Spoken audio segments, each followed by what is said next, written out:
రాజకీయ పార్టీ సభలకు హాజరయ్యే ప్రజలను బట్టి, ఆ నాయకుల యొక్క ప్రసంగానికి వాళ్ళు ఇచ్చే రెస్పాన్స్‌ని బట్టి మనం గతంలో గెలుపుని ఈజీగా లెక్కేసేవాళ్ళం.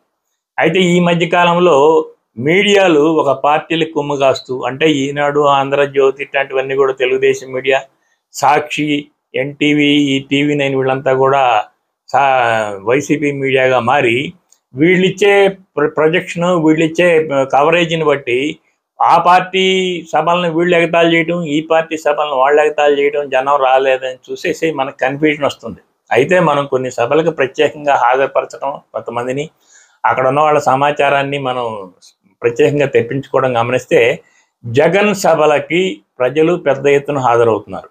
అయితే ఖచ్చితంగా అధికారంలో ఉన్నాడు కనుక అధికార యంత్రాంగాన్ని ఉపయోగిస్తాడు.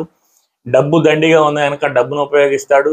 పథకాలు ఇస్తున్న వాళ్ళని ప్రలోభ పెడతారు. ఎన్ని జరుగుతున్నప్పటికి కూడా లోపల ఒక ఆసక్తి లేనిది వారి ఊరు నుంచి కదిలి రావడం కష్టం.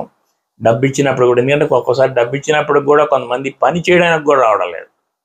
సో ఇలాంటి కండిషన్లో ఇంతమంది ప్రజలు హాజరవడం, ఆ ప్రసంగాలకి రెస్పాండ్ అవ్వడం చూస్తే ఖచ్చితంగా గెలుపు ఒకవైపుకు మొగ్గు చూపుతుందా అన్న అనుమానం వస్తుంది.